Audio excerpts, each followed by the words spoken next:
Hi, Peter coming to you from Light Speed Curations Art Gallery here in Colorado Springs. Last time we had featured several amazing women artists and showed some of their fantastic art creations in multiple mediums. We're going to continue that process here and hear from some more of the ladies. So I look forward to hearing it. Doug is still out of town. He's promising to come back before 2024 is over. Let's see if he does it. Well, we here at the Third Chair are filming down at Lightspeed Curations, a art show, and we have a special guest, Kimberly Sewell, one of the artists. Kimberly, thanks for joining us. Thank you for having me. Tell us about your art. What mediums do you use? Do you have any particular themes that you focus on? Any special techniques that you study that you incorporate? Yeah, so I always like to preface my art with I have ADHD, which means that I get bored very quickly and distracted very easily. So I work exactly. Yeah.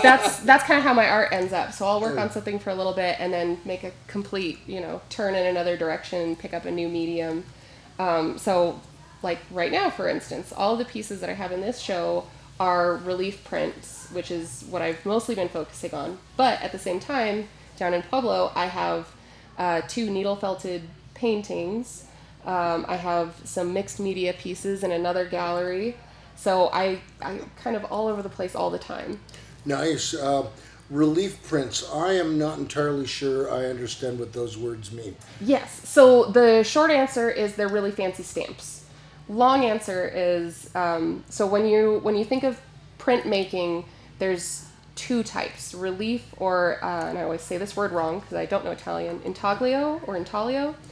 And with intaglio, you are etching your design, you lay the ink so that it goes into the grooves, and you wipe the top surface clean. Relief printing is the opposite. You're carving away white space, and you're inking your top surface, the relieved surface, and creating that. So if you've ever had like a set of stamps when you were a kid or gotten a stamp on your hand, that is essentially a relief print. Oh, like when they have the date and the little logo, like when you're going to the fair. Yeah, so if you smack you and it's there. So that's a relief print. Okay. Yeah, so if you ran your hand over it, you'd feel the grooves of the design that's above, and that's the surface that gets inked. So what is the process for that? Do you have to, as part of the artwork, then figuring out carving away the white space to make the relief? So are you as much like a carver as a drawer, or do you use a computer program, or how does that work? I'm very old school. I'm intimidated by computers as an art resource, so I do everything by hand. And it's less that I consider myself a carver. Like it is a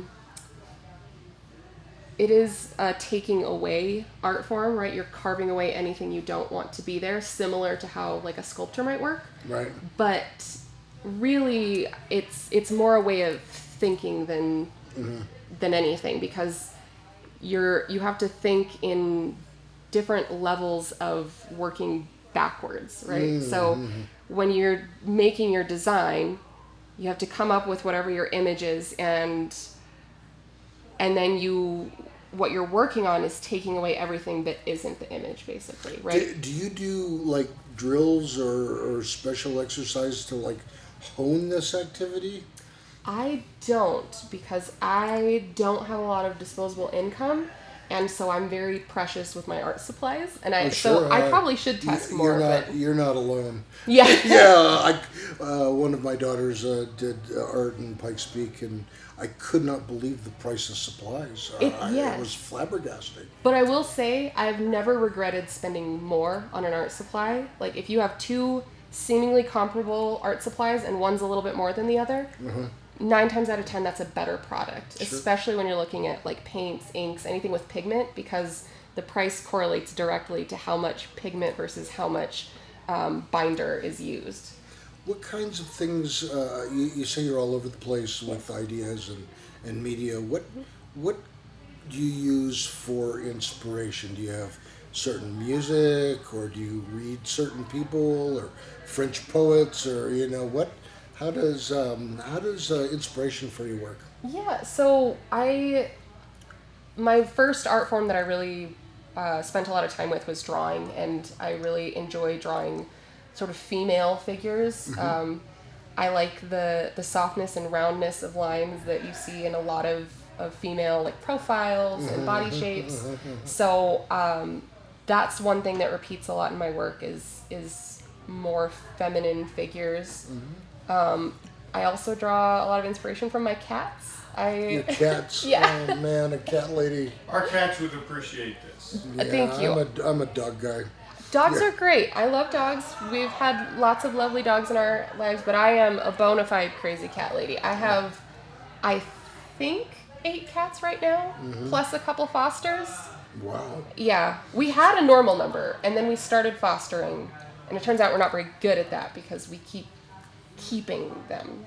Yeah, probably breaking some city ordinance too, where you're I mean, allowed to have 2 dogs and 2 cats or something. Yeah, let's not think too closely about where I live. Don't worry about that. We won't post your address. You don't live in El Paso County. No. Pay no mind. Yeah, exactly. Well, our other partner who's not here tonight, at one point they had so many cats and dogs, and then they'd all sleep in their bed with them too at times. So it was like they'd have like 10 animals. Yeah, which is like very sweet, but a terrible way to actually sleep. For the human. Yeah.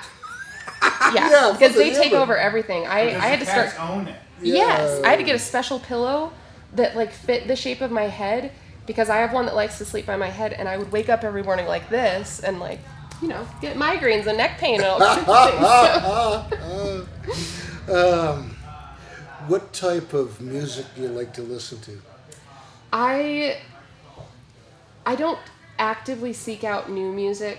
I am a musician. I'm a jazz singer. And So you're professionally jazz? trained. Oh, Yeah. wow. And That was actually one of my questions. oh, cool. Yeah. One of the side effects of that is I had kind of a mixed experience. I think of music as like that bad boyfriend that you can't get rid of. You Oh, keep, wow. Like coming back to them, and you realize, oh, this is toxic, and you leave. And so I listened to a lot of the same music I did in high school because the mental effort of finding new music and having an opinion about music just kind of brings me back that's to that okay. training. High school music is. Yeah. I mean, I like classic rock. I mean, music. I'm going to go see Pat Benatar on Sunday. Oh wow! Oh, she was a great singer. Yeah, I'm so I excited. mean, in her prime, she was. She was like a leading edge. Yeah. Breakthrough for women rockers. Yeah, she's awesome. I was in a Pat Benatar tribute band for about a month. We had one gig. One gig. Yep. It was still She fun. had some great hits. She Yeah. had some great hits. Hit Me With Your Best Shot, and Yep. That's my personal And they favorite. always Yeah. tried to make you think her and Joan Jett hated each other back in the day. They're probably besties. It was just the way Yeah. to set it up to sell Yeah. Yeah. about I mean, Joan Jett was leading edge too. Yep. Yeah, Blondie, Deborah Harris. I think it's Deborah Harris or Deborah somebody, the female. Anybody I believe you. Yeah. You can cut that in later with the right Yeah, answer. yeah. Put it in the show notes. Put it in the show notes, sure. Wow, did you do any acting? Yeah, I was in mostly musicals in high school and college. So I was Marion, the librarian, in Music Man. I was Audrey in Little Shop of Horrors. So you did musical theater. Yeah. I can't dance to save my life. Though. They always manage to find a way you can around see. that for me because Yeah. I've got several left feet. Yeah, several left Yeah. feet. Well, that's not uncommon. Yeah. Yeah. I've got other skills. You got other skills. Where'd you go to college, or what'd you do, and what'd you study? I started my undergrad at DU as a jazz performance major, and then switched courses and finished my degree at CSU Pueblo in mass communications. Nice. And then I took a break from academia for a little while, and then during the pandemic, I went back to school and got my MFA in creative writing from Regis University. Wow, that's fantastic. It was a great experience. So, a question I ask everyone. Well, actually, I ask everyone a lot of the questions, but the do you do commission work? You know, if someone wanted a cool landscape scene, You talk to people about that and let them know whether you can help them or not? Yeah, I'm always open to commissions. I'm learning to be a little bit more thoughtful about saying yes, because I've found that sometimes people will love your art and that will inspire them to want to work with you, which is wonderful, but then their vision for the thing they want actually doesn't align with what I personally do as an artist. And Sure. so I'm learning to ask better questions and get a better idea of what people want to see if I really am the best fit for that. Because as much as I like work, I want them to have a good experience and come back to me when I am the right person for the project. Sure. So what would be the best way to contact you, at least for a conversation? Yeah, I would say follow me on Instagram. That's where I post a lot of updates about new art I'm making, where you can find me. I teach a lot of art classes, so you can find out what I'm up to. And if you send me a direct message, I'm happy to respond and start a conversation. Well, fantastic. Thank you for your time. You're a great guest, and I enjoyed talking with you. Thank you.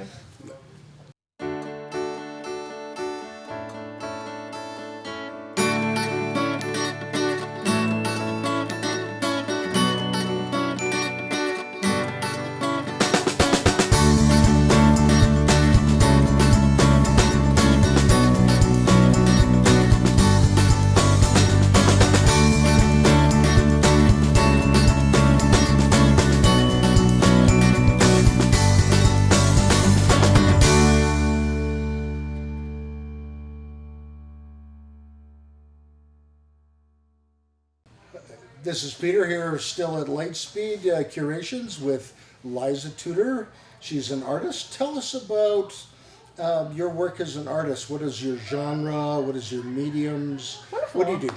I'm primarily a mixed media artist. A mixed media? And I think of myself as a creative problem solver. I like to do a lot of experimentation in my work. So I like to experiment with different mediums and different techniques. I like to invent some of my own techniques as far as image transfer goes. For photorealistic transfer, I've been working on some of my own techniques for that. Nice. And I really just enjoy creating. Some of my work here is two-handed, but that's old news. I had a show here a while ago that Nice. included that, but most of my work here is new. A few pieces are sort of old. I've done sort of a little bit of a retrospective in this All right. section. And we'll have some pictures up on the screen. And so, mixed media, and you said digital transfer. Are you like taking digital photographs? Right, or that? I like to combine. I like to work. I do a lot of drawing. I will draw on my iPad. I like to draw pretty much everywhere that I go, and I like to sort of add. One thing I love about mixed media is that you can sort of work in layers like if you were doing it digitally in Photoshop. You can have different translucencies and different opacities and layer your work and combine some really interesting things. And I try work with only my own images primarily. So anything that's a photographic transfer is, in this particular show, is often someone I know or me or a pet or something that I've taken a picture of. So, that I've- do you also sort of specialize in photography? Do you have I would not say I'm a photographer by any means, although I do like to take pictures, and I've done a lot of graphic design and digital work, and sometimes I'll draw on top of it, and then I do a lot of painting. I don't paint in oils, I primarily paint in acrylics, but I really use other media as well. Do you use any software programs to help you? I've been doing a lot of drawing on my iPad lately with my Apple Pencil, and my current program of choice is Adobe Fresco. I've been really enjoying working with that. I also like to do animation and augmented reality. So sometimes my work will have an augmented reality layer that I add onto it. So an animated layer, when you view it through your phone, it adds a digital animated layer to pieces. I don't have any of those in this particular show, so it's not really relevant. But Well, are you self-taught, or how did you develop I these skills? grew up in a very artistic family, and while I have taken art classes I went to CU, I've been to UCCS, I've taken some wonderful, fantastic even classes with the teachers at UCCS are phenomenal as well. But I've studied at Anderson Ranch, with Holly Roberts and Roberto Juarez, some really fantastic people that I think of as mentors. I was lucky enough to have Floyd Tunson as my high school art teacher, which was just a phenomenal gift when I went to Palmer before he retired. And but other than that, yeah, I like to invent a lot of things, and I like to work with my family and sort of, I guess it's a mix. Do you travel much? I do love to travel. Since COVID, I haven't been traveling as much as I would like. Yeah, I think everybody. But I do love to travel. I love to travel all over the United States and around the world, actually, as much as possible. Do you carve out time when you do that for specifically doing art? I pretty much am drawing everywhere I go. It's part of the way that I cope with my anxiety and just in social situations. I've got a sketchbook. I've got my iPad with me in my purse. I probably am about maxed out on social activity for a minute now, and we'll sit down somewhere and start drawing because it's what makes me most comfortable.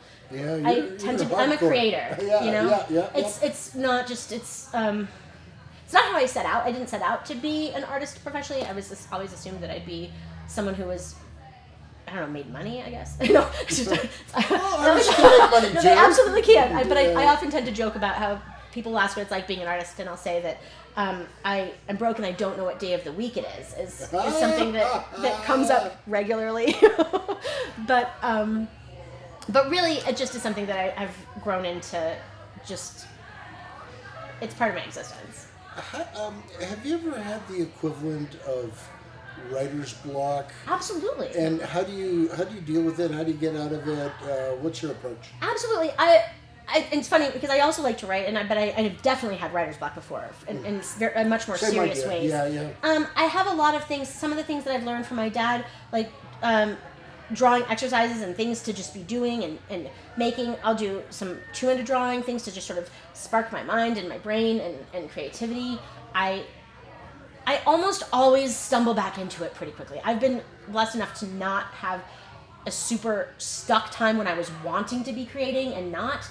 But there are definitely times when just life doesn't allow for maybe like production of showable art for sure. But I think that as far as my life goes, I tend to always, it's not good a lot of the time. I wouldn't say, I don't know, arguably ever, right? It's all in the eye of the beholder. But do you find any genre of music that's particularly helpful for you? Like, I'm trying to picture either you like sitting down and putting on some Pink Floyd, or my dad's, my father's a musician, and so I grew up surrounded by music, and my music taste is extremely eclectic. So it varies. I mean, how eclectic?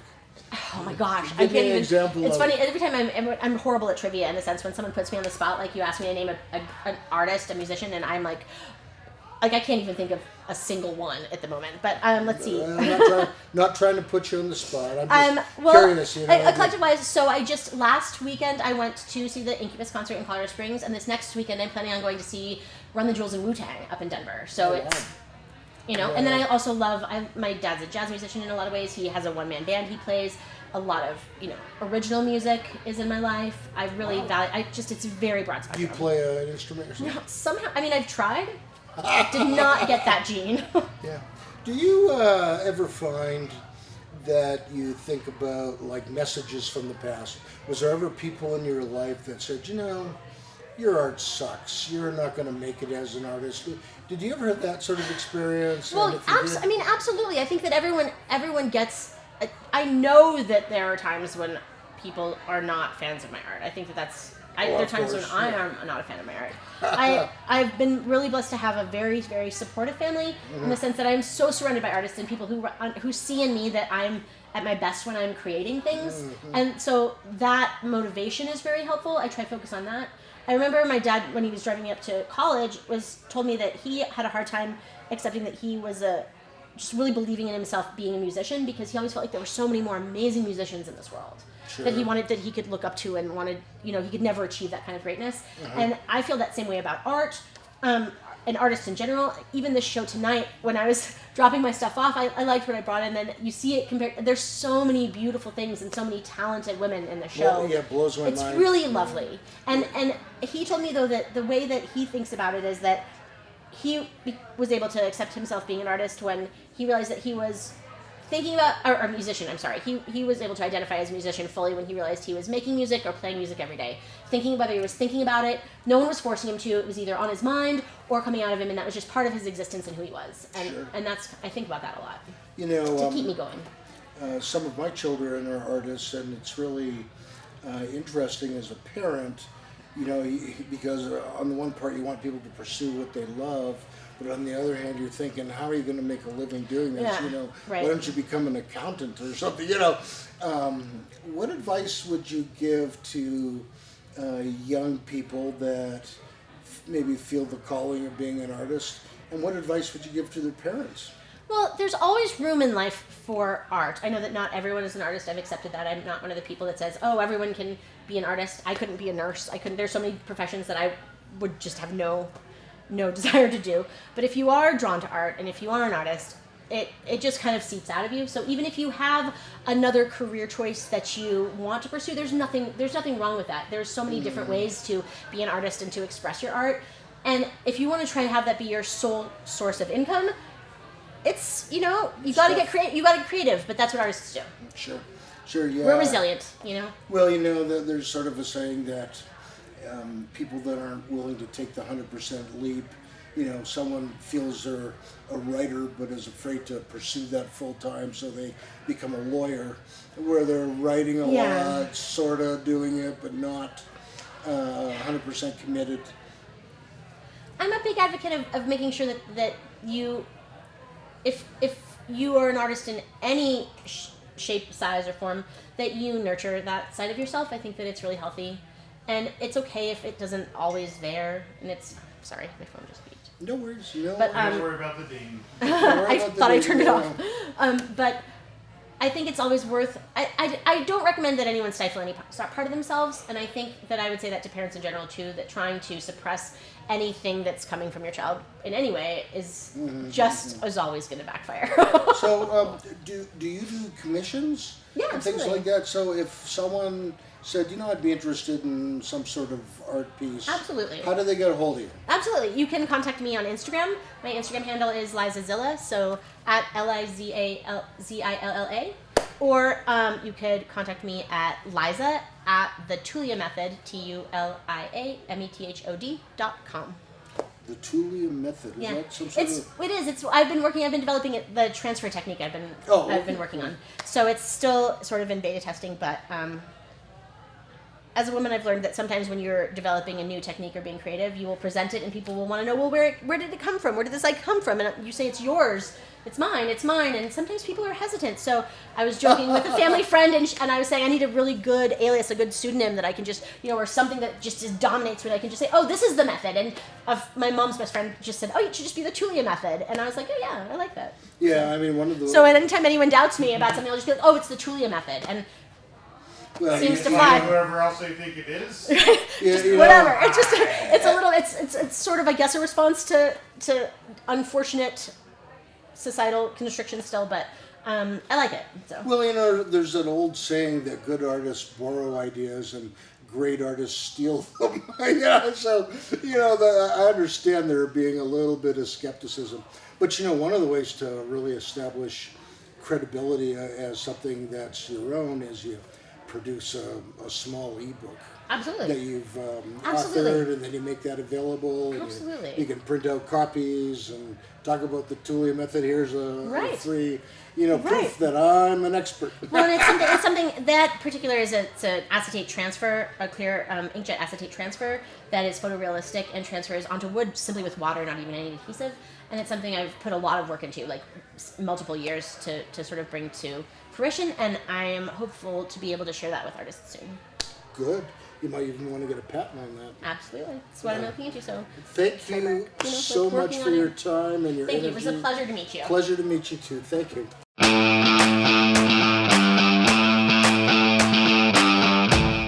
Real people, real stories, real life. We're looking for guests. We're looking for you here on the third chair. I'm Peter. That's Doug. And how many different ways can we have guests? Oh, at least 3. We could have them here in the studio in Colorado Springs. We've had guests all the way from LA on Zoom, and we have gone on location, and we got our third one already in the planning phase. Awesome. Send us an email and we'll get you on the show.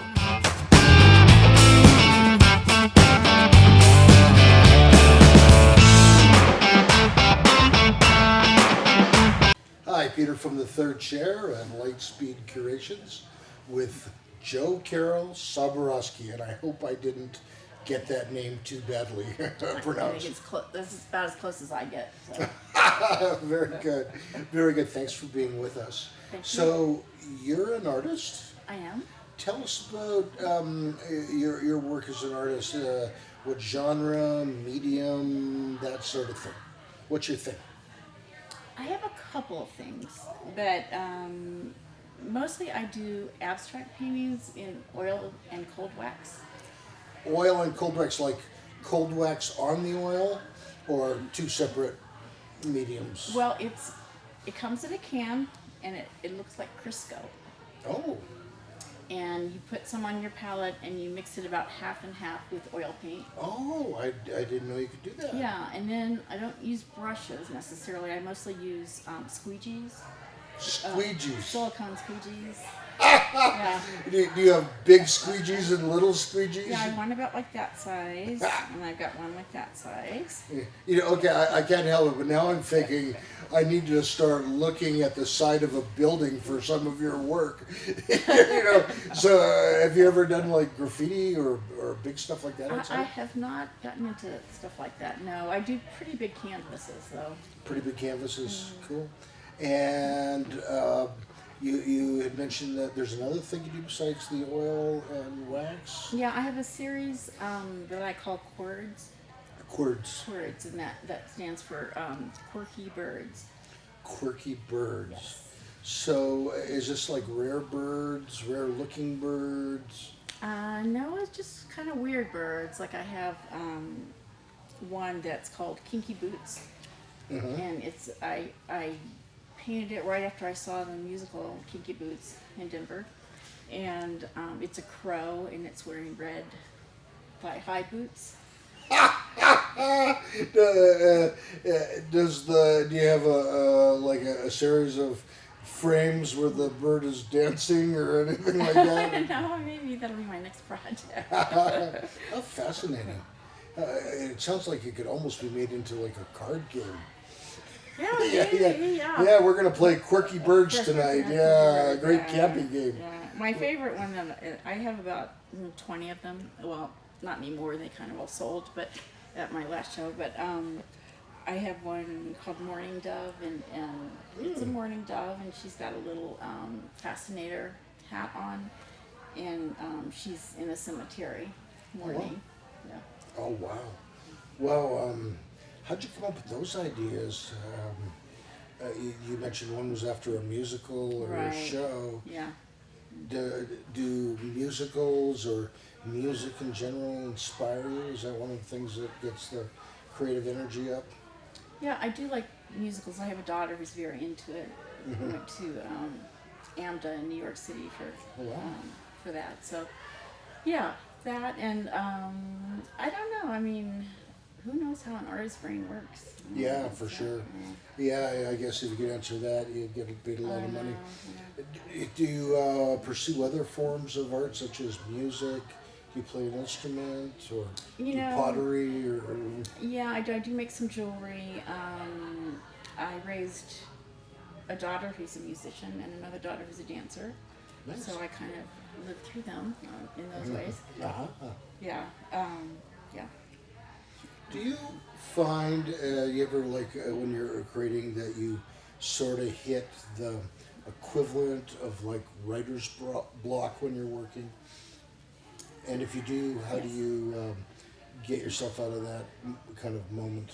Well, it just kind of pushed through it. Every painting or every piece of art has what I call an oh shit moment. That you're working on it, and then all of a sudden it's like, it's not working. Why am I doing this? It's terrible. So if you just, sometimes I set it aside and then get back to it. You know, we've interviewed a few people before you, and what surprised me is when I asked people this question is how much passion they talk about. They hit this point, and it's like, I hate the painting, I hate the brush, I hate the paint. You know, the intensity of all that focus. Everything is wrong, and I can't stand it. You know, and then they do eventually work through it. You know, some people talk about even doing it blindfold. you know, just to create a different vibe and to move on. Others talk about putting it away for a day, or, Right. you know, or having 7 paintings on the go. It's just that's true. put that one away, pick up Pick number one. 2. Yeah. Yeah. Have you done any writing? I have done some, and I'm getting ready to do a lot more, but more scholarly writing. I just finished my 2nd week of graduate school. Oh, what are you taking? It's a Master's of Science in Health Promotion. In health promotion, nice. Do you have a science background for a bachelor's? No, I majored in English and art in college. Oh, wow.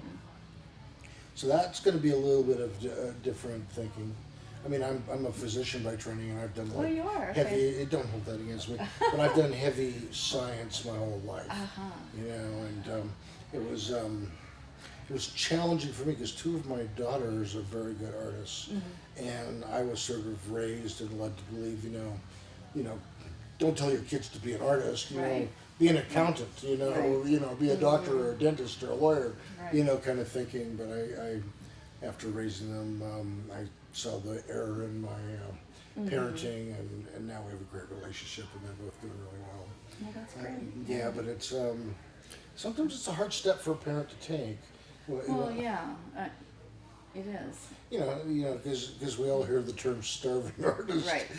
you know, and it's like more than one artist we've talked to. I mean, one person told us about they've had working 3 jobs in order to pay for their art, you know, kind of a thing. Right. Art supplies aren't cheap.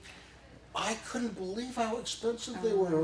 When wow. one of my daughters was doing some art courses at Pikes Peak, and it was like the canvas was like $60, and the paints. And I know she could use these paints for other things, but she was laying out $300 for Oh, yeah. a collection, assortment, and the brushes and Right. everything. You know, and then it's like, you know, what do you pay yourself to sell a painting? You know, if you're paying yourself. If you do spend 30 hours and you're paying $15 an hour, you know, that barely covers the supplies. Yeah, I saw Yeah. a meme on Facebook this week that was breaking down the cost, like the commission to the gallery, the cost of the paints, and this person figured out she was making $6.25 an hour. Yeah, and that's if you have somebody that has the discretionary income to fork over $500 or $600. Right. You know, which is not a lot of as many people these days. You know, with milk $4 a gallon, whatever. Sure, Yeah. I know. Yeah, so it's challenging for artists to make a living. I see more and more selling prints of their work. Right. You know, like doing a limited series or something. Is that something that you do as well? I haven't in the past. I was thinking about doing that with my birds, though. Yeah, that's it's amazing. I just have been surprised at. I've had a number of friends that are artists, and some who they have certain pictures that they will not sell the original under any circumstances. It's Right. almost like it's my baby. Yeah. Yeah. It is hard to get rid of some of them. Yeah, they get a little real possessive about it, and you know, and I understand you created it.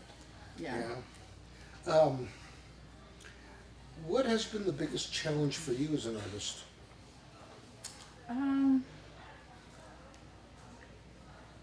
I do have trouble with motivation. If I have a show or a place to show, then I'm very motivated.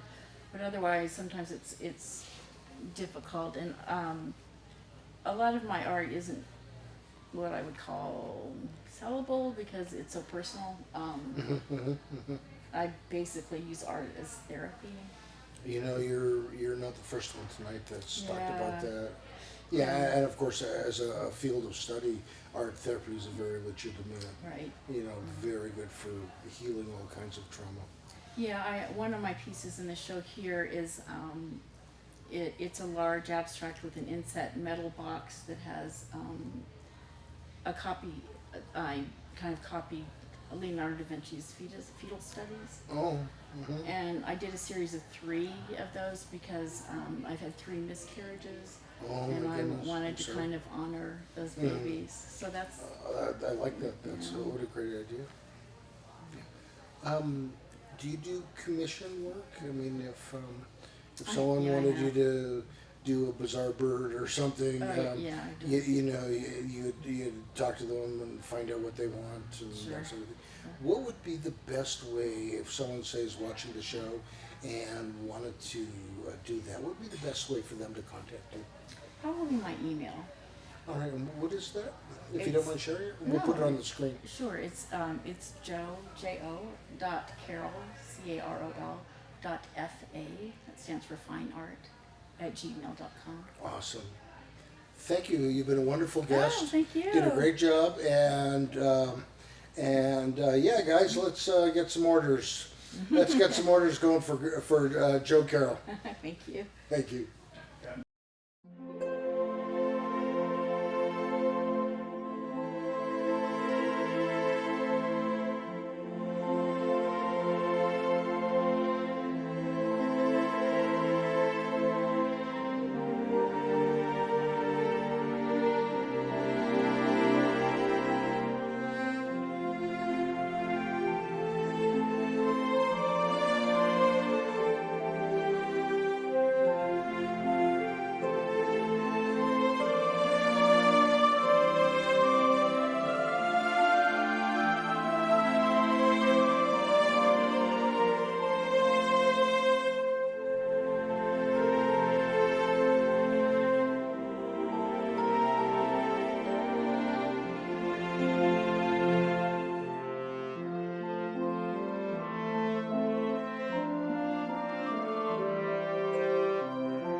Hi, I'm Peter from Pikes Peak Recovery Coaching, and as you know, I do help people with drug and alcohol recovery issues. I love to help people get better, but I also offer a variety of other services, including regular life coaching services. I've helped several people write and finish a book. I've helped a doctor that was in medical school graduate and then get into a residency.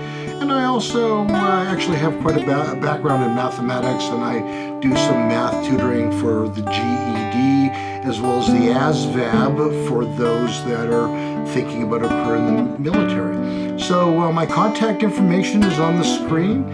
Please send me an email or a text, and we can talk about some of these services and how I can help. That's Peter Grigg at Pikes Peak Recovery Coaching.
Again, such talented women and the art that they create. I stand amazed. Doug would stand amazed, but he is out of town. And so please like, share, subscribe, and hit the bell notification icon so you know when we upload another episode. Good night from the third chair from Light Speed Curations Art Gallery. This is